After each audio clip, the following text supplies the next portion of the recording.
Mwalimu akasema mwanadamu alipokula huo mti wa kujua mema na mabaya, dunia hii ikaingia dhambi. Warumi 5:12. Warumi 5:12. Dunia yote kila kitu kikageuka, miti ikakauka, matunda yakaanza kuanguka, dhambi inasemaje?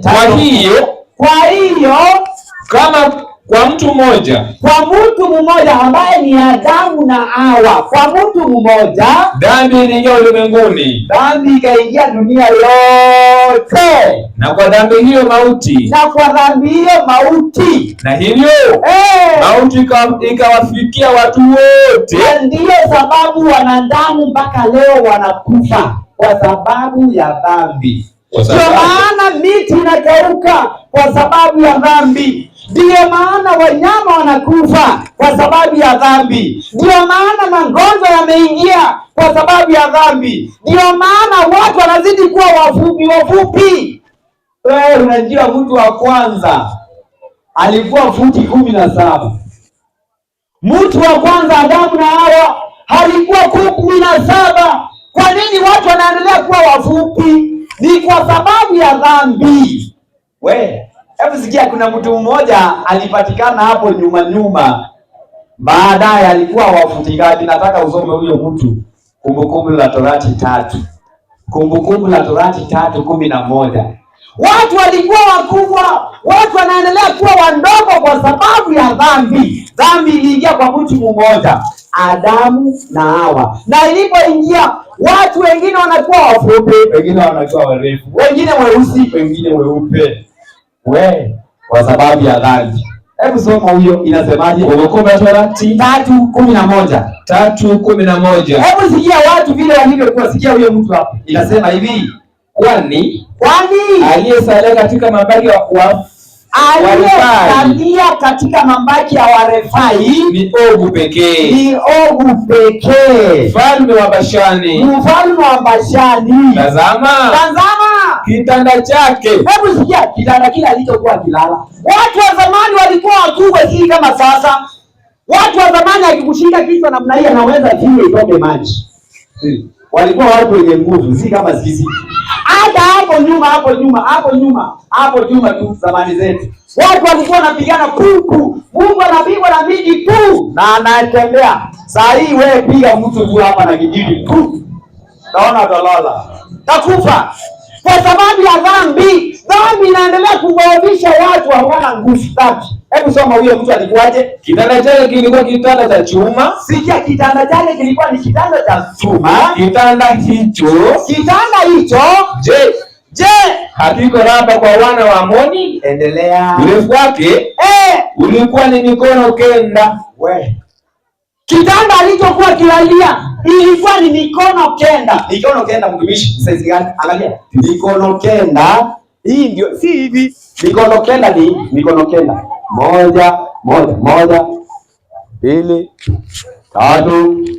4, 5, 6. Angalia wewe mtu kitanda kile alichokuwa kilalia. Mikono yake mikono 9. Endelea. Na upana wake mikono 4. Alikuwa mtu mkubwa sana, kwa mfano wa mkono wa mtu. Kwa hivyo watu wa zamani, nimekwambia Adamu alikuwa futi 17. Hawa alikuwa mdogo tu hapo kidogo. Wakifufuka leo watashangaa. Watauliza hawa ni wanadamu wa aina gani? Ataangalia aseme hii ni nini? Maana ni watu wanaendelea kudhoofika kwa sababu ya dhambi. Tuombe. Baba wetu na Mungu wetu wa mbinguni, tuna wingi wa shukrani kwa sababu ya kutuongoza katika vipindi ambavyo vimeisha. Tunapoingia katika kipindi cha unabii, tuongoze, utulinde katika jina la Yesu tunaomba na hata kuamini. Amen. Danieli 7. Tulikuwa hapo jana Danieli 7. Danieli 7 ndio tunaona wanyama hawa. Hebu sasa soma Danieli 7. Wanyama hawa ni mtumishi wa Mungu Danieli alioteshwa akiwa amelala kitandani mwake. Na Biblia inasema Danieli aliangalia, alikuwa naota, akaonyeshwa bahari iliyokuwa kubwa sana. Na hiyo bahari ikavuma. Bahari ilipofuma kukatokea wanyama wakubwa wanne. Anza mstari wa 4. Kukatokea wanyama wakubwa wanne. Kukatokea wanyama wakubwa wanne. Hao wanyama walitoka ndani ya bahari. Tuliona jana wanyama hawa wakubwa wanne walitokea baharini kwa sababu ya wageni. Hebu tusomee hao wanyama walikuwa namna gani? Wa kwanza alikuwa kama simba. Mnyama wa kwanza alikuwa kama simba, naye alikuwa na mabawa ya tai. Nikatazama hata mabawa yake yakafutuka manyoya. Na huyu mnyama simba, Biblia ilisema alitoka ndani ya bahari na akainuliwa kutoka katika maji, akainuliwa juu. Teremka sasa. Akainuliwa katika nchi, akasimamishwa juu kwa miguu miwili. Akainuliwa katika nchi, akasimamishwa juu kwa miguu miwili kama mwanadamu. Naye akapewa moyo wa kibinadamu. Na tazama, mnyama mwingine wa pili. Mnyama wa pili ndiye huyu kama ndogo. Naye aliinuliwa upande mmoja, na mifupa mitatu ya mbavu ilikuwa kinywani mwake, ilikuwa katika kinywa chake, katika meno yake. Endelea. Wakasikia mnyama huyu akiambiwa hivi, mnyama huyo hivi, inuka ule nyama tele. Akule nyama za kina nani? Endelea. Kisha nikatazama na kumbe mnyama mwingine kama chui, naye juu ya mgongo wake alikuwa na mabawa manne kama ndege. Mnyama huyo alikuwa na vichwa vinne. 1, 2, 3, 4. Akapewa mamlaka ya kutawala. Jana tukauliza sasa wanyama wanatawala nani? Huu ni unabii wa Biblia, ni injili ya Yesu kwa njia ya mifano. Mungu anaelezea jambo akitumia wanyama. Hao wanyama si wanyama hivi. Ndio maana ninasikia huyu mnyama akapewa mamlaka ya kutawala. Endelea. Baadaye nikaona katika njozi za usiku, na tazama, mnyama wa nne mwenye kutisha. Alikuwa akutisha, unamuona, mwenye nguvu. Alikuwa na nguvu nyingi, mwenye uwezo mwingi. Naye alikuwa na meno ya chuma makubwa sana. Alikula na kuvunja vipande vipande na kukanyaga mabaki kwa miguu yake. Na umbo lake lilikuwa mbali kabisa na wale wa kwanza. Alikuwa tofauti sana na wale wengine wa kwanza. Naye alikuwa na pembe 10. 1, 2, 3, 4, 5, 6, 7, 8, 9, 10. Alikuwa na pembe 10. Nikaziangalia sana pembe zake. Natazama, pembe nyingine ikazuka kati yao. Pembe nyingine ikazuka kati yao, nayo ilikuwa ndogo. Ilianza ikiwa ndogo, ambayo mbele yake pembe 3 katika zile za kwanza zikang'olewa kabisa. Ikang'oa pembe 3 zikabaki 7, nayo ikiwa ni ya 8. Ikang'oa pembe 3 ikabaki 7. 1, 2, 3, 4, 5, 6, 7. Zikabaki pembe 7, nayo ikiwa ni ya 8. Inaitwa pembe ndogo. Endelea. Natazama, katika pembe hiyo kulikuwa na macho kama macho ya mwanadamu, na kinywa kilichokuwa kikinena maneno makuu ya kumtukana Mungu. Hii pembe ndiyo pembe ya mpinga Kristo. Huyu ndiye mpinga Kristo mwenye nambari 666. Huyu ndiye mpinga Kristo. Tutamuelewa wakati tutakapokuwa tunaendelea. Lakini sasa jana tuliuliza wanyama hao wanne. Jana tuliuliza wanyama hao wanne ni nini? Hao wanyama wanne ni nini? Mstari wa 17. Tunataka tuweke tu msingi. Wanyama ni nini katika unabii? Wanyama hao wakubwa walio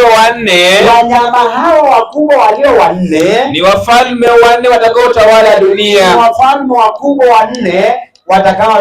dunia. Jana tuliona wanyama si wanyama hivi, ni wafalme. Ndio maana Biblia ikasema mnyama huyu wa 3 akapewa mamlaka ya kutawala, maana ni ufalme. Kwa hivyo mnyama ni ufalme. Mnyama wa kwanza ni ufalme, mnyama wa pili ni ufalme, mnyama wa tatu ni ufalme, mnyama wa nne ni ufalme. Basi kama wakiwa wanne ni wafalme, akiwa mmoja, mstari 23 akanena hivi, huyo mnyama wa nne atakuwa ni ufalme wa nne juu ya dunia. Mnyama wa nne, ufalme wa nne juu ya dunia. Mnyama wa tatu, ufalme wa tatu juu ya dunia. Mnyama wa pili, ufalme wa pili juu ya dunia, na mnyama wa kwanza, ufalme wa kwanza juu ya dunia. Kwa nini wawe na mabawa? Hizi kusema kwa nini wawe na mabawa? Zaburi 18 mstari wa 10. Kwa nini wanyama wawe na mabawa? Zaburi 18 mstari wa 10.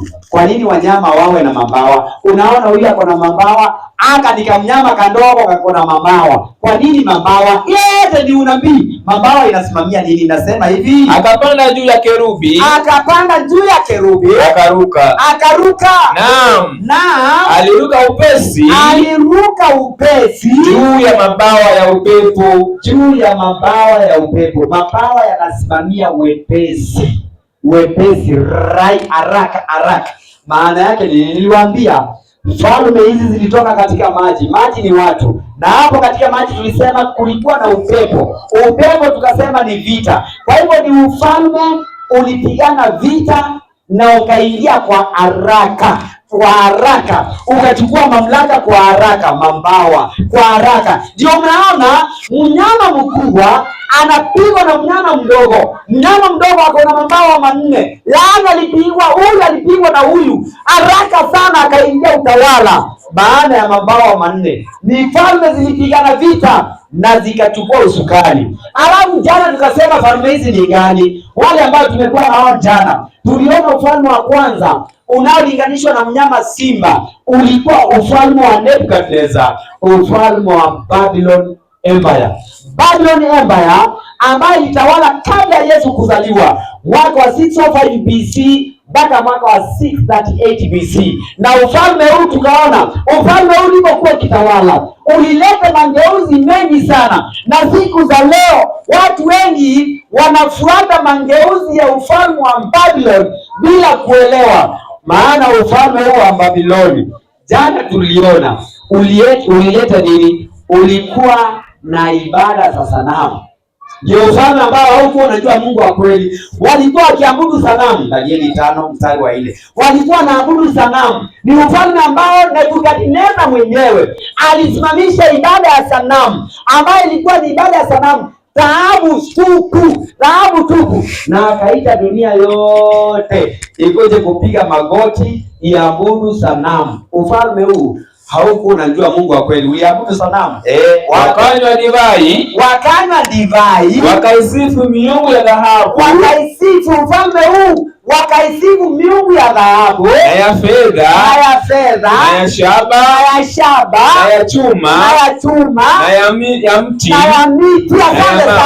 Asante sana. Ni ufalme ambao huko unajua Mungu wa kweli, na falme hizo zote ambazo naelezea, hakuna ufalme ulikuwa unajua Mungu wa kweli. Taona mageuzi waliokuwa wanalete. Kwa hivyo ufalme huu ulikuwa ufalme ambao haukuwa unajua Mungu wa kweli, ulilete mambo ya ibada ya masanamu. Tukasema hata siku za leo katika mambo ya ibada utakuta makanisa mengine wanajaza masanamu. Wengine wanasema ni sanamu za Yesu, sanamu za Yusufu, sanamu za Mariamu, sanamu za mwezi, sanamu za nyota. Ni ufalme ambao ulianzisha. Wewe ukiona watu wanaabudu sanamu, zimetokea Babiloni, zilianza kitambo. Na sio peke yake, tunaona ufalme huu pia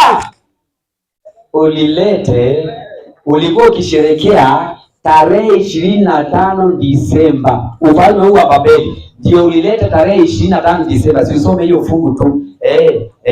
Ndio sasa wasikie. Tulisoma jana, lakini leo nataka tu niguze niende mbele. 52 Yeremia 31. Hata ikawa katika mwaka wa 37 wa kuhamisha kwake Yoakimu mfalme wa Yuda katika mwezi wa 12, siku ya 12 Disemba, siku ya 25 Disemba, 25 Disemba kulifanyika nini na ilifanyika wapi. Inasema Evil-Merodaki, mfalme wa Babeli, mfalme wa Babeli. Babeli ni Babylon Empire. Mfalme wa Babeli akafanya nini? Katika mwaka wa kwanza wa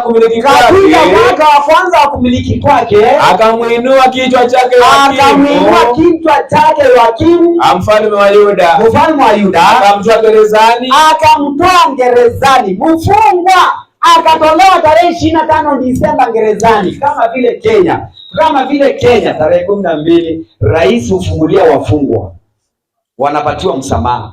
Hii ilikuwa ni sikukuu ya Wababeli. Walikuwa wanasherehekea mtoto wa mfalme aliyekuwa anatawala ufalme huu wa Babeli. Iliwaambia alikuwa anaitwa Nimrod. Mtoto wake aliitwa Tamuzi. Tamuzi alizaliwa tarehe 24, tukiamkia tarehe 25 Disemba. Na siku ile alizaliwa ikawekwa ni sherehe ya Wababeli. Walikuwa wakisherehekea. Tukaona jana vile walikuwa wanasherehekea kwa kuchinja ng'ombe, walikuwa wanasherehekea kwa kukanda unga, kupiga chapo. Kama siku ya leo vile inavyoendelea, ilikuwa Babeli. Na hii Babeli tukasema haikutawala milele. Mungu alisema atawaondoa. Kwa nini? Aliwaondoa namna gani? Sasa nisomee Isaia 13:17. Tuone vile ambavyo Babeli hii iliondolewa. Haikutawala milele. Babeli iliondolewa namna gani? Tazama, Mungu anasema, tazama, nitawaamsha Waamedi juu yao. Nitawaamsha Waamedi juu ya Babeli, ambao hawaoni fedha, kuwa kitu, wala hawafurahii dhahabu, na nyuta zao nitawaangusha vijana, wala hawatahurumia mazao ya watumbo, wala hawatahurumia, weka ile wanyama waide, wala hawatahurumia wazao wa tumbo. Jicho lao haitahurumia watoto wa Babeli. Na Babeli huo utukufu wa ufalme, uzuri wa kiburi cha Wakaldayo. Babeli, ufalme huu, viongozi wake walikuwa wa kiburi. Nebukadneza alikuwa kiburi tupu. Ndio maana Nebukadneza, mnakumbuka, akiambiwa ataenda kwa kicheka akule nyasi kama wanyama wa kondeni kwa sababu ya kiburi. Alikuwa amejenga Babeli na akaijenga. Babeli ilikuwa tajiri sana. Niliwaambia Babeli ilikuwa tajiri sana. Ilikuwa imezungukwa na ukuta mkubwa ambao ungepitia ngari juu. Milango ya Babeli ilikuwa inafungwa na farasi. Dhahabu hapa haikuwa ni kitu, ilikuwa mingi. Babeli ilikuwa na mito ilikuwa inapita katikati. Inatia hiyo nchi maji.